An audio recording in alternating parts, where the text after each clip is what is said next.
Hello and welcome to Community Topics number 27 of Dualistic Unity. I am starting to wonder if I've ever truly taken the perspective of Andrew, or if I've only ever thought that I've taken that perspective and convinced myself for so long that I've been seeing reality through this limited perspective. And if I'm even seeing it from this perspective right now, or if it's the thought that I am that's keeping me from recognizing that I never have. I am being strategic. I think that is the point of today for me, is that over the years, I've spent so long wrestling with and coming to terms with the reality of unity, the reality that this is all me, that I've repeatedly come up with ideas for ways to try and spread the ripple or be the message, or to create an environment that is encouraging for growth or anything along those lines. And I have repeatedly gotten caught on empathy at the end of the day. So when I was coaching in a one-on-one capacity, it was this weird spectrum. I started off wanting to offer coaching for free. And as you start to do that, you start to recognize that the people who are listening to your coaching for free aren't actually giving it any value, because they're not trading anything for it. They're not investing anything in it. And so they're actually taking less out of it. And so you find yourself in this weird place where you're like, okay, I have to give people a symbolic way to invest their attention in this, so that way they will want to get more out of it as a result. And so you start to raise your prices. But then, of course, there's a point where you start looking at, say, the market average for life coaching. What do other life coaches charge, and where can I fit in that? And that always felt weird to me, because my only consideration is, how much do I need? That's really it. So as much as I want to give everything away for free, I know I can't, because we actually get less out of it as a result of not investing in it, which is a real kick in the teeth if you want to be altruistic and help. But on the other hand, you don't want to gouge people, because then you're just benefiting yourself. But if you don't benefit yourself, you also can't help other people. This is the conversation that Andrew and I often have in terms of dualistic unity. We were working full-time jobs for 16 months or so, trying to keep dualistic unity going as often as we could, recording an episode once a week, doing a group once a week, doing as many clips as we could, getting back to people, monitoring Discord, doing the email campaigns, doing everything that we possibly could to keep dualistic unity going and growing and spreading out ripples while we worked a full-time job. And I'm not going to lie, it was exhausting. It was exhausting because this means so much to us, but we have to survive in the world.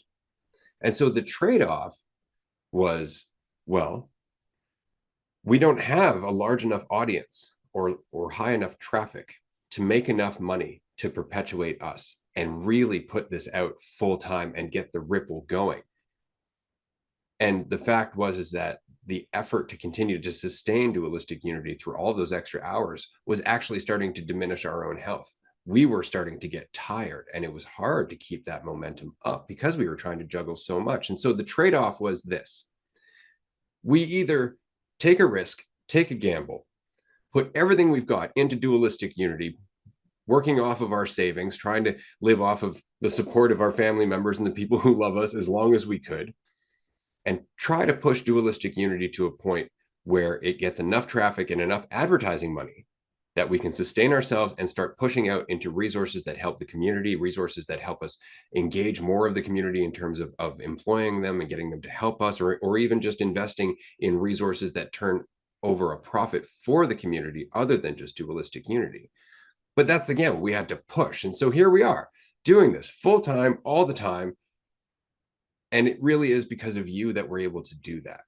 Because that's the trade. Either we do this, we take the risk, we plunge, we try and get to that place where the corporate world and all its greed is basically sustaining this effort to take it down, or we continue trying to make ripples as best we can in the limited way that we're able to while we try to survive, and then it just dwindles into nothing. And for me, I've done this so many times in my life. I recognize that there is a point where you have to ask for help. And that's what we're doing right now with Patreon. That's what we're doing in terms of people who buy our workshops, which we also try to lower the price as much as we can. We're asking for help. And it's because right now we're in the middle of a gamble. And it's a gamble, from my perspective, on myself, on awareness. People will often say, like, energy is money, money is energy. That is relatively true, in that money or resources flow the more attention you put into things. So we're putting as much attention into this as we can. We don't have a lot of money to put into it, so we're putting as much attention into it as we can. And we're asking that everybody else do the same. Put as much attention into it as you can. But if you have an extra $5 a month and you can put it into Patreon, that helps. But understand that's just for now.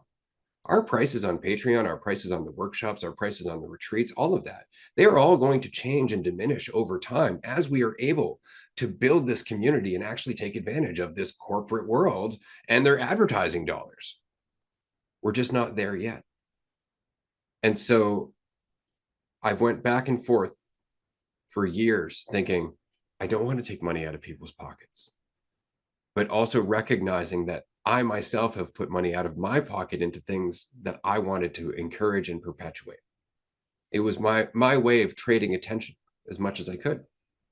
And so I don't see a problem with it. I've went back and forth beating myself up for this. I don't see a problem with it. We give everything we can for free. If you can support us, fantastic. If you can't, we're still going to give you everything we've got. Absolutely. And on that level, I feel fine in asking for support. And I'm specifically saying this, addressing a letter that we received earlier today from somebody who was on our Patreon channel and had left because they had a moment of clarity where they realized we can all work together, and then had a moment of disappointment when they recognized that Andrew and I are still charging money to have this conversation, but they forgot that we're not. What you're listening to right now isn't costing you a dime. Being in Discord isn't costing you a dime. There's so much we're doing that is absolutely free. It's just that we can't continue to do all of that free stuff if we're not able to survive ourselves. And so I just want to say thank you to everybody who is supporting us. Thank you to everyone who may have the concern, like, are they just trying to be another spiritual emperor? Are they just trying to be another rich spiritual speaker or anything like that? If you have that concern, I appreciate it. I've had that concern for years. But this, I truly feel, is the best that we can do with what we have right now. That's going to change. So thank you for your patience and your support.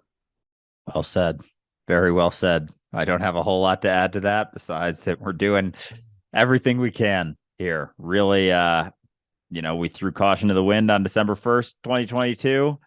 Said we'll find out. This is going to be an experiment for a bit, and kind of sink or swim. We're doing everything we can to swim, and we very much appreciate anyone's support, because this is the most important thing I can think to spend my energy doing.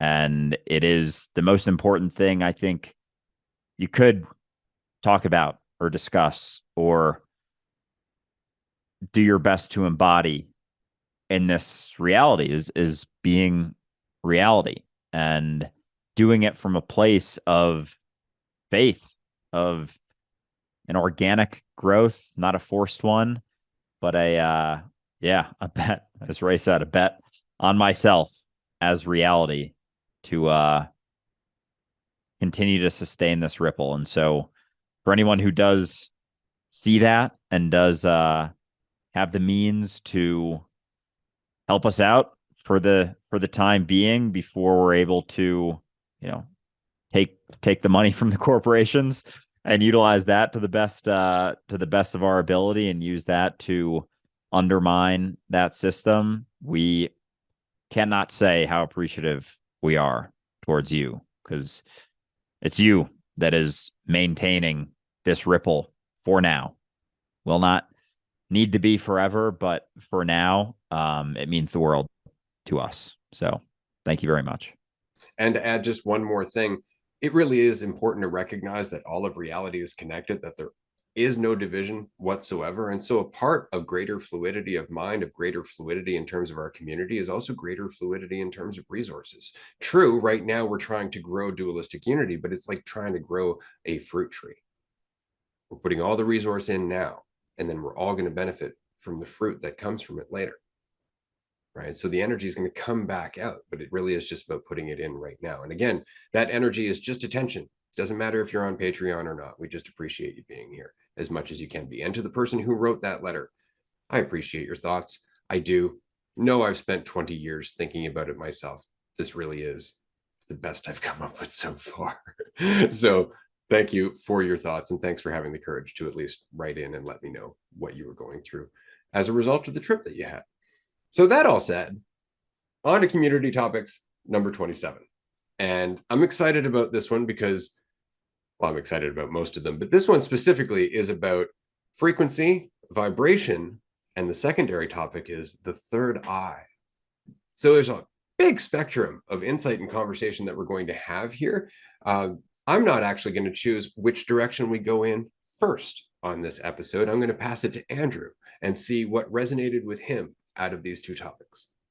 So I was actually gonna see when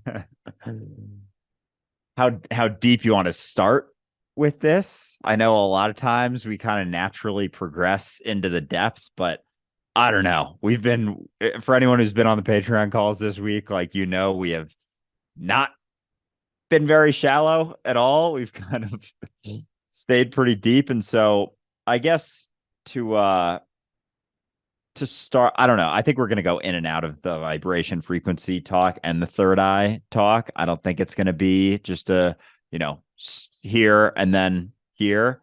But regarding vibration frequency, we've all heard all the talks about how everything is vibrating at a certain frequency. The universe has a vibration of supposedly 432 hertz.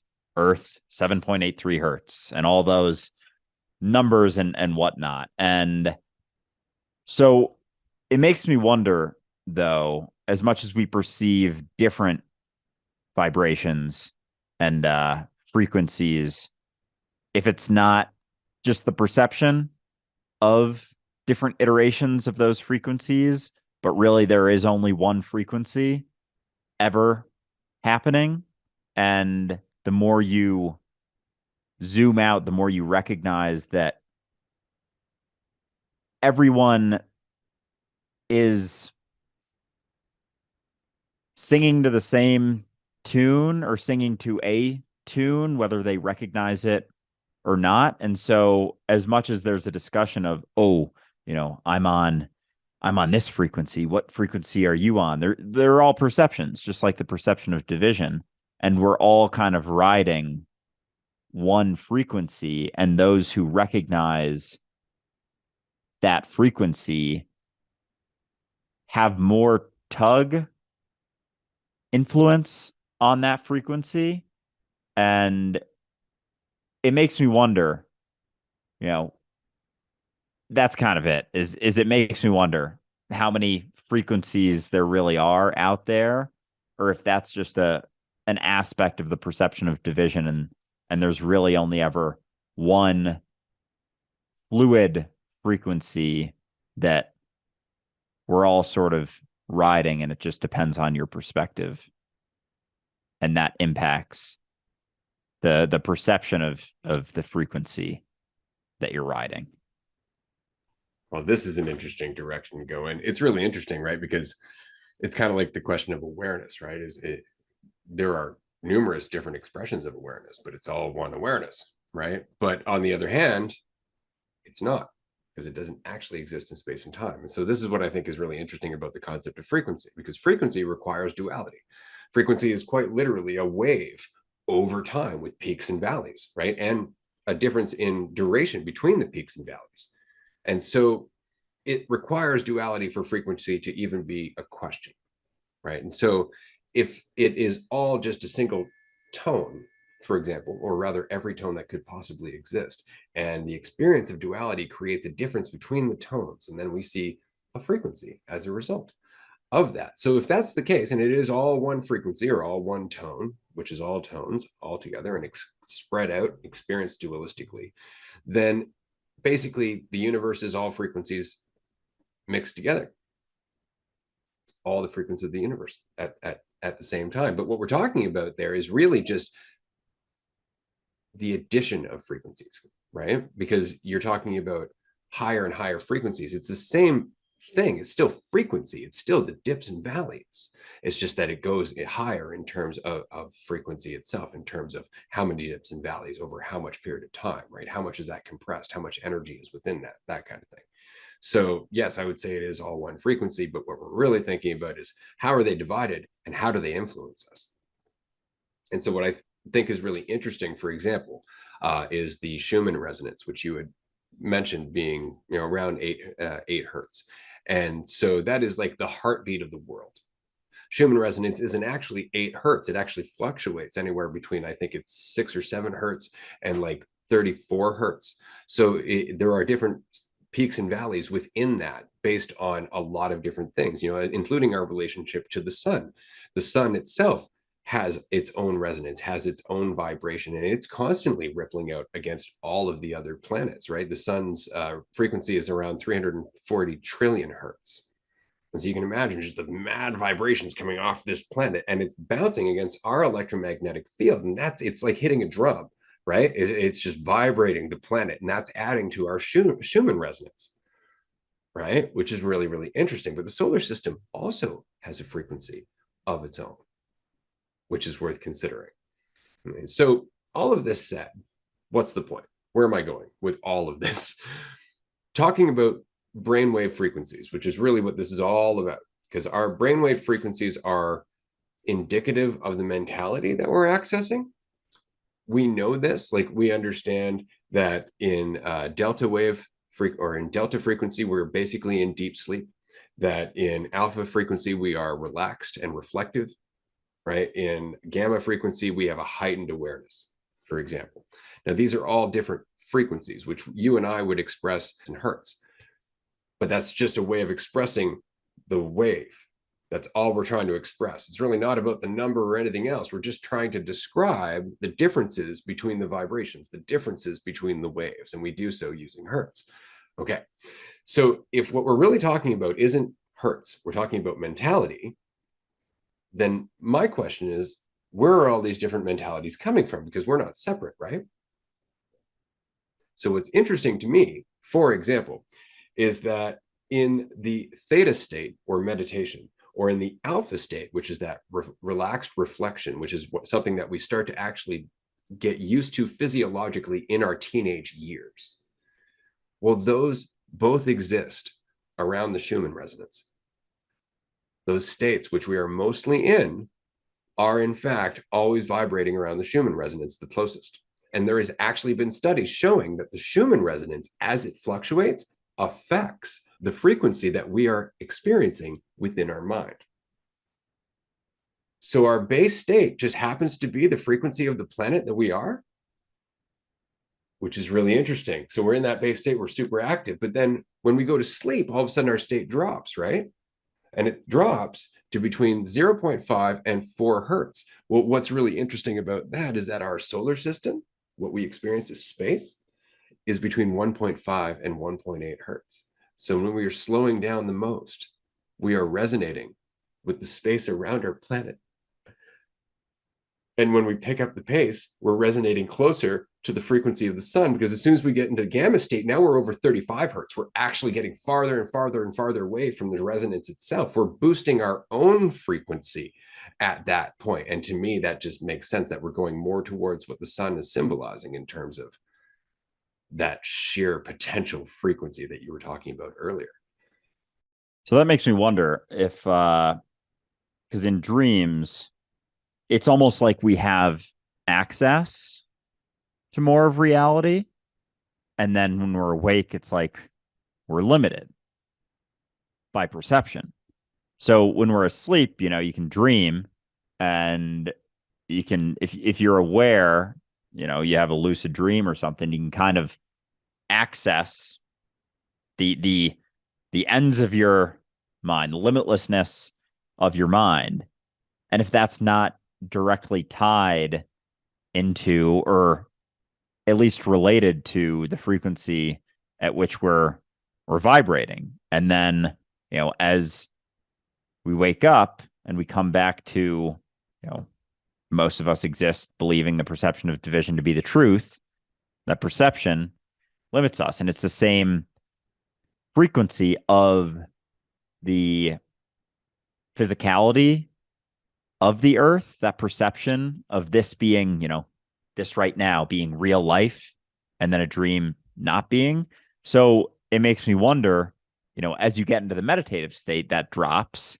You have more, quote unquote, more access to your imagination. All of a sudden you're back into having less limitations once that happens. So if we can experience one while in the other, could it not unlock different capacities? And is that not, because I've been thinking about this a lot, how it's just deepening into where you're at here and now. And I've talked a few times, and maybe an episode or two ago, about the internal versus external, experience that we're having, and the impacts of the connection externally that we can perceive, but also the internal connection that's always happening. If through, settling into where we're at, if that frequency almost doesn't, if it drops a bit into what's closer to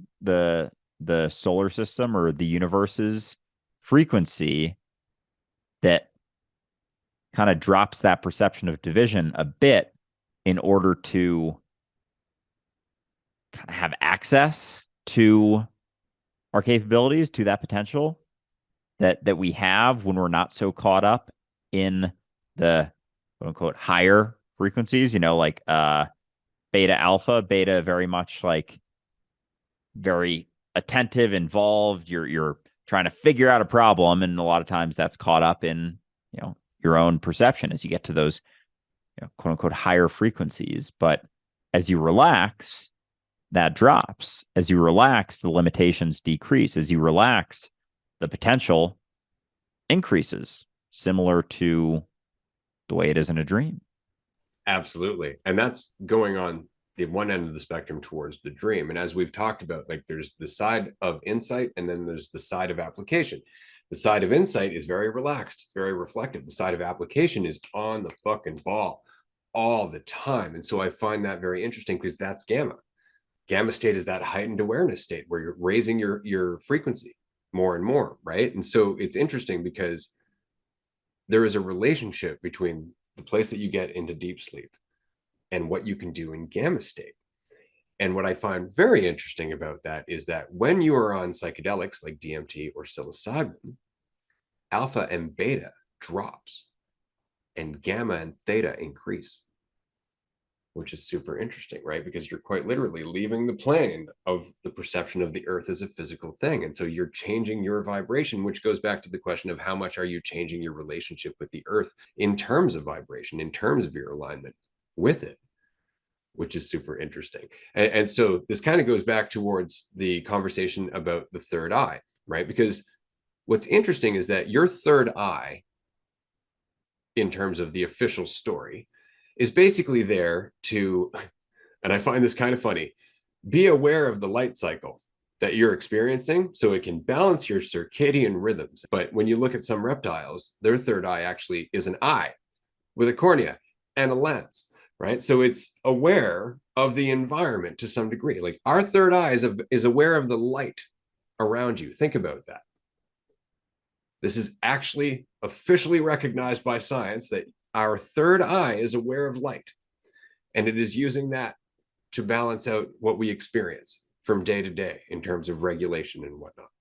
Well, if it's aware of light, what else is it aware of? So children, when they're very young, I don't know if you know this, children actually hear a greater range of frequency than adults do. And it's because they're so much more sensitive. But as they get older, they start to lose that ability. That frequency range will actually decrease. So we know we're more sensitive when we start out. Well, does that include our third eye? Because if our third eye is aware of the light, it's certainly aware of vibration. And if you go and you look at There was a book called The Spirit Molecule that came out in 2005, I think it was. Anyway, they were looking at the role of DMT, which is very close to psilocybin in a lot of ways.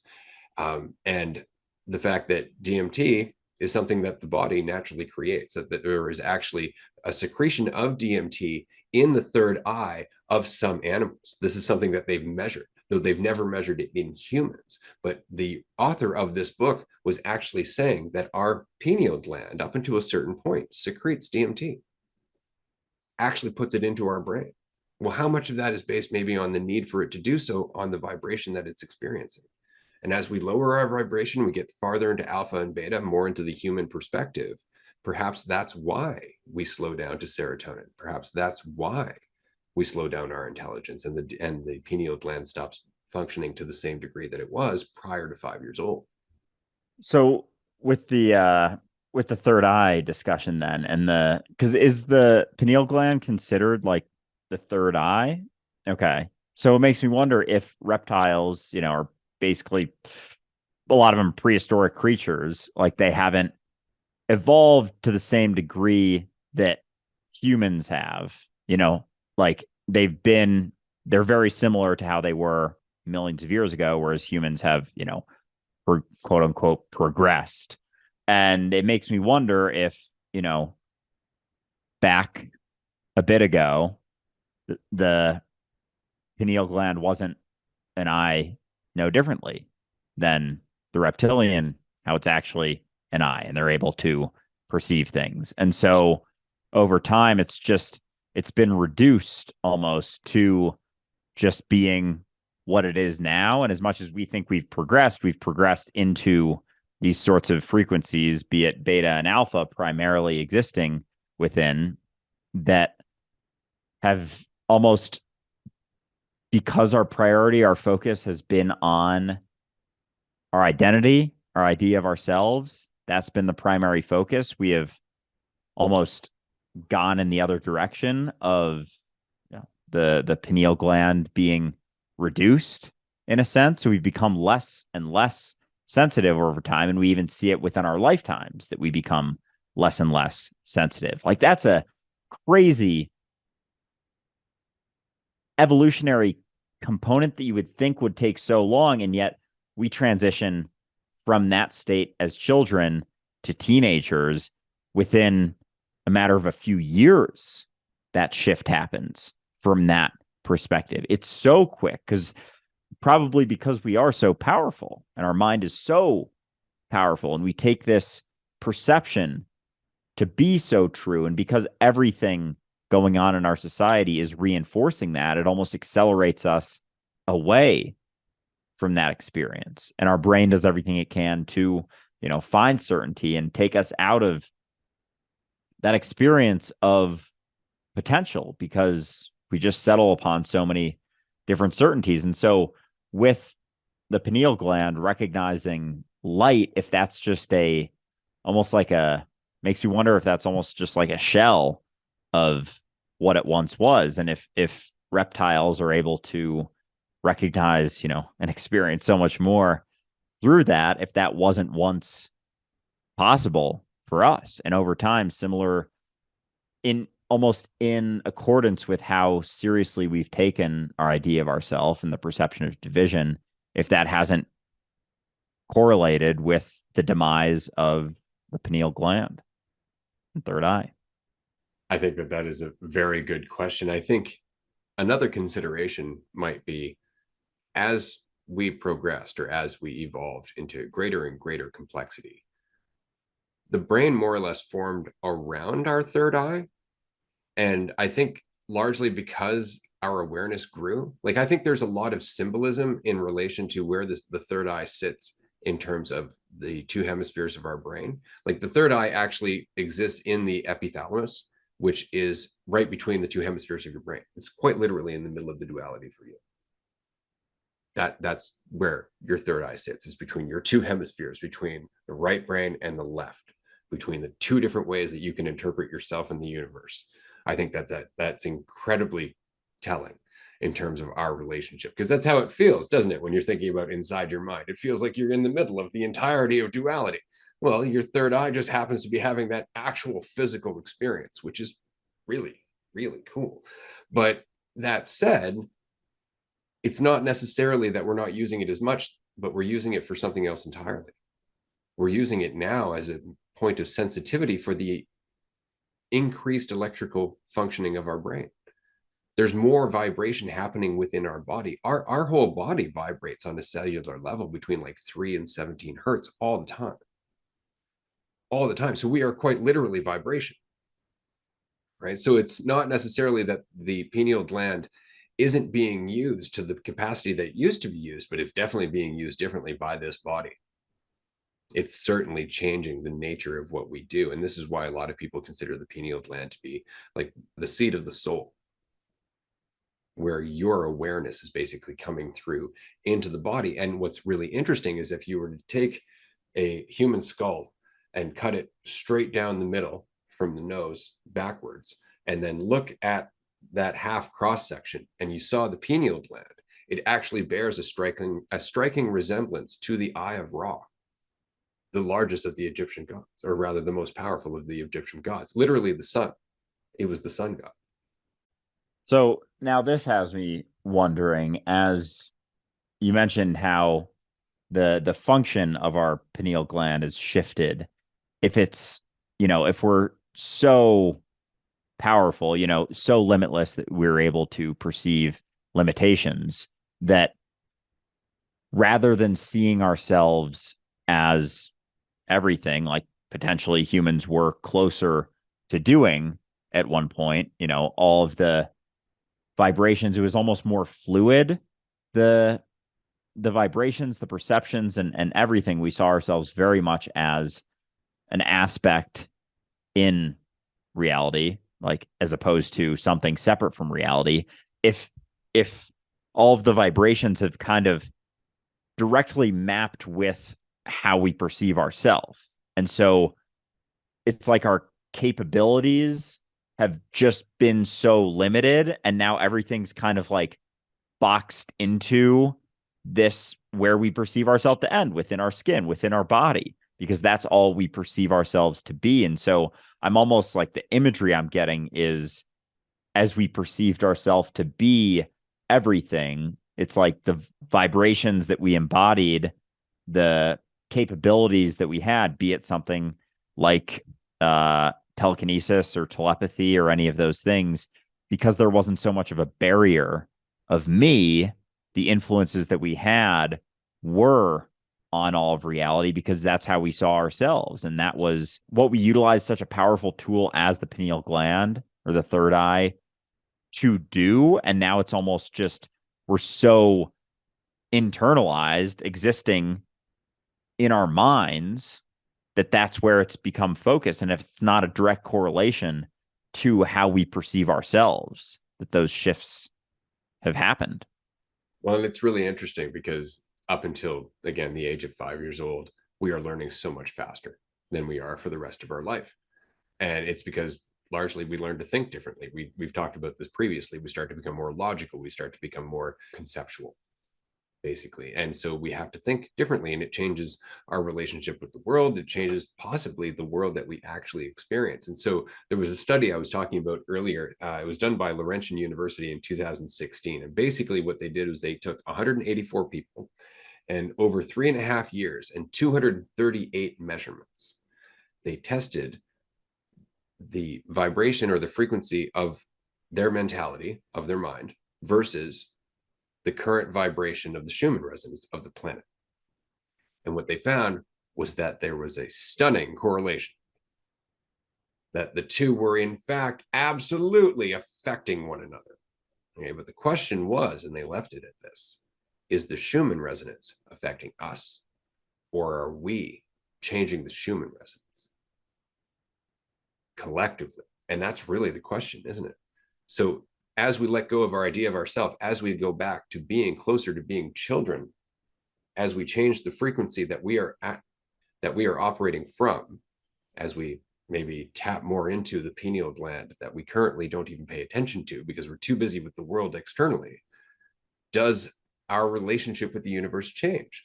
Does the world, in fact, go up in terms of frequency? Does the planet, does the Schumann resonance change as we collectively recognize we're one? And if so, does the world become more dreamlike in itself? Because it's got to be both and neither, most likely, right? If it's it impacting us impacting it, there's no division between the two. We are it is us, and so it's a constantly flowing thing. But makes you wonder if, as powerful as we are, as I've said so many times in this episode, that we're able to limit the impact, or we almost, or not even that, if it's that we have always been impacting it, whether we perceive ourselves to or not. Like there's a constant flow, in quote unquote, in and out of us, that is the frequency of reality, of the earth, of all of it. Like it's all impacting itself. And so going back to, the only thing you ever have to do to change the world is change yourself. You're always impacting that frequency. So the one which you are experiencing, how limited you perceive yourself to be is the frequency that you're giving off, but you're also, experiencing the environmental frequency as well. But you're equally as powerful as the environmental frequency. We just perceive ourselves to not be, especially when we get caught up in thinking about, oh, all of these people, it's all their fault, and you just diminish your own perception of yourself and the experience and the capabilities that you have to impact everything, because you always have been. It's just that you've been perceiving yourself to not be able to, but you've always been, and it's always been a constant back and forth. And as you think you need to change the world and the rest of the world has to change, if the frequency you're giving out isn't dropping that through that desire for it to change. And so in order to have any impact that you actually want to have, be it, perception of a positive impact, you have to drop that desire for it to change, because that's what you're giving out. You're not giving out the actions that you take, the words that you say. You're giving out the frequency at which you're vibrating always. So the question really becomes, what's the range that we have access to? And I say that because we went through all the different ranges. So we know that, deep sleep is below 4 hertz. We know that theta is 4 to 8 hertz, alpha is 8 to 13, beta is 13 to 35, but then gamma is a whopping 35 to 140. Like the range on our gamma frequency is huge. It's huge. And that's just what we've been experimenting with right now. So there's a whole experience in terms of frequency. And this is why they say in the gamma range, you are in a state of heightened awareness, right? Well, we know from experiences in heightened awareness that things get weird and symbolic and trippy. And so how far does that go? How much can we vibrate in ourselves? And does that change our ability to align with and manipulate the vibration around us? And if that is the case, and this is all about vibration, then that gets rather exciting, because vibration can be used for a lot of things, like, for example, ultrasonic levitation. In a frequency over 20 kilohertz, you can levitate an object using ultrasonic vibration. So if that's the case, using sound is just another form of vibration. What if there are other forms of vibration that we just lack the sensitivity or the mentality to access because we're so busy down in the lower states? Worth exploring. And again, I can hear one of our community members screaming, the pyramids. It makes me wonder too, because with the yeah, I mean, that's fucking that's fucking exciting. And even with the hertz you just explained, what was it? What were the numbers again? So the lowest is between like 0.5 and 4 hertz. That's deep sleep. And then there's 4 to 8 hertz, which is the theta or meditation state. There's alpha, which is 8 to 13 hertz. So it's a range of 5. And then beta, which is 13 to 35. So it's a larger range. But then gamma is 35 to 140. So that makes me wonder just, and I don't know if this has anything to it, but with ages, like how correlated those may be, and even with the measurements, because we people have even said, delta is very much early childhood, theta is delta 0 to 5 ish, theta 5 to 10 ish, and then alpha and beta are kind of usually what we just are in for the rest of our life because we settle upon the perception of division as truth. And it's like that perception is, those frequencies are the ends of that perception. You have to be willing to let go of that perception, that goddamned identity, in order to go beyond that, in order to experience gamma and anything beyond that, maybe it was seen to be, and this could be just totally out there. Like once you hit, once you got to 35, it's like you started to transition into that. And if way back, that say people did hypothetically, going on a tangent, if people lived to 140, it's kind of like you did certain work for the tribe until 35. You utilized those states where you were able to really dig into things. And then, once you hit 35, that's kind of, people will say your athletic peak is right around 28 to 30. It drops after that, and then, drops more after, mid 30s, 40s. And if that's not when there was enough in that age group that then, the elders were able to primarily experience that sort of gamma higher consciousness and work on the things that were more cerebral, or even the less physical work, and the more able to impact reality in a different sense. I don't know. I just see some symbolism in there. When you were reading off the hertz, I was like, that sounds kind of similar to the ages that we primarily experience those. So I don't know, maybe. I would agree. Absolutely. Because again, like our elders had a different perspective of intelligence back in the day. Like we had a different perspective of intelligence. We didn't look at it the same way that we do now. And we were talking about this in our Patreon group in terms of, we consider ourselves to be so very intelligent because we use concepts, but concepts aren't what got us out of the jungle. Concepts aren't what separated us from the rest of the animals. It was raw intelligence in problem solving form that led us to what we've become now. It's just that now we have the ability to conceptualize. Now we have the ability to use language and all of that. And we got stuck there, forgetting that that is not necessarily indicative of intelligence so much as a tool that certain levels of intelligence can use. And so I think the same is very true for our different states of mind and our different frequencies. I think that, again, deep sleep is one end of the spectrum where really you're just in rest state. You are being the universe.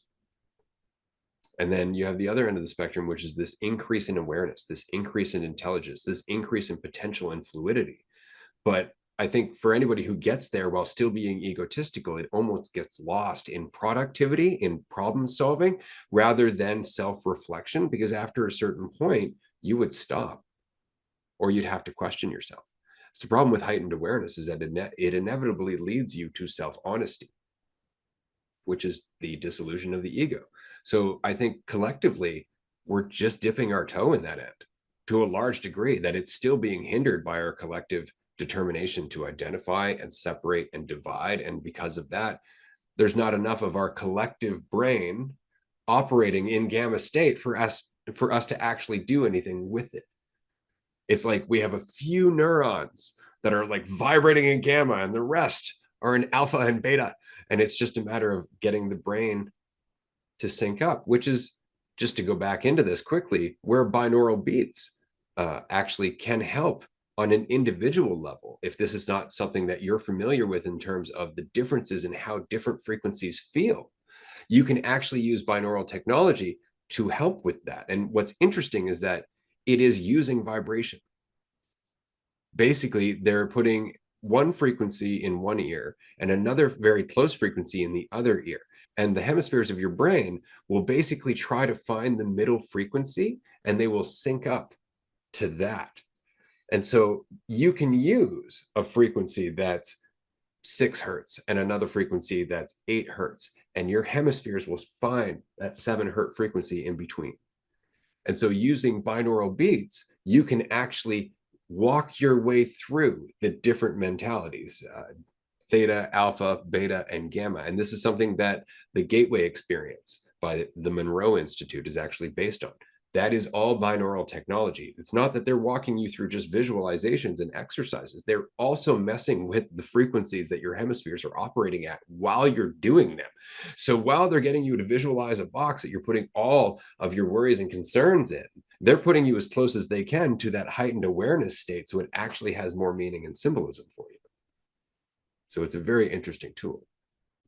Yeah, and I've had a bit of experience going through a few of those, and it's funny because people will put all of the weight, similar to the way they do with psychedelics or any sort of mind altering substance, on that, but it very much depends on your state of being as well. As much as we feel like things are impacting us, we go and do binaural beats, we take some mushrooms or something, like our mentality is equally as impactful as that. And that's why people have so many different experiences with the same, perception of the same thing, the same dose of mushrooms. And someone could have trip their balls off or not feel anything. Like, it's because it always comes down to you. And even between mushrooms and weed, like, I've had very, very similar experiences on the two, because it's on me. A lot of that experience is on me.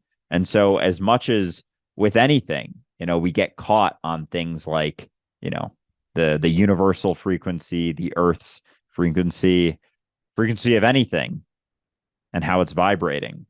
Never ever forget that you are that, and you have just as much influence on that as it has on you. But the idea that it has more influence on you because you perceive division between the two will impact the influence that you have on all of it, or at least the types of vibrations that you emit through yourself, because you're always having influence on it. We're always, always, always, always influencing our environment. Our environment is always influencing us. And as that perception of an environment and an individual you begin to drop, who's to say that influence doesn't pick up and isn't significantly more fluid than when you thought you were something separate from it? And that's it. It really does come down to responsibility all the time, because you'll see this in terms of social media and spirituality, people playing, I think they're called Solfeggio frequencies. Basically, they are frequencies that are higher octaves than the Schumann resonance. So they resonate with the Schumann resonance, as it were. And so they're supposed to affect your physiology and your mood and things like that. And so you'll hear a lot about that. Like, you just need to play this frequency and it will get rid of your anxiety.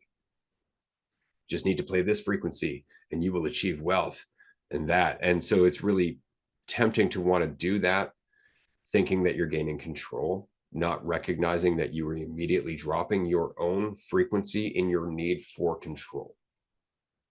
So do keep that in mind. Don't go searching for those frequencies. And if it is something that you feel you need a boost, that you are not feeling grounded, that your frequency is feeling off, I encourage you, go and hug a tree, because trees operate, I think it's somewhere between like 10 and 240 hertz. So there's a vibration that you can work with.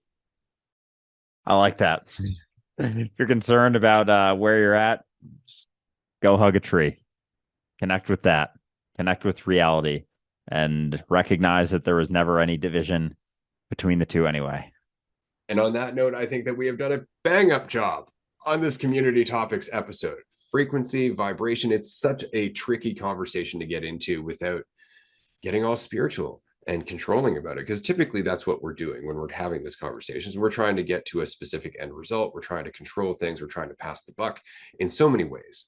And so what we're doing in this conversation is really just trying to come back to the realization that it's all you, and everything is operating in different frequencies that are expressions of different parts of you. As you know more about yourself, you'll be better able to tap into that. And as we know more about ourselves collectively as the collective individual, who knows what's possible. So thank you again so much for this suggestion this week. This was a lot of fun. If you have a suggestion for next week's community topics, do join us on Discord or vote on Patreon. We appreciate your support, as we said early on. Thank you. Bye, everyone.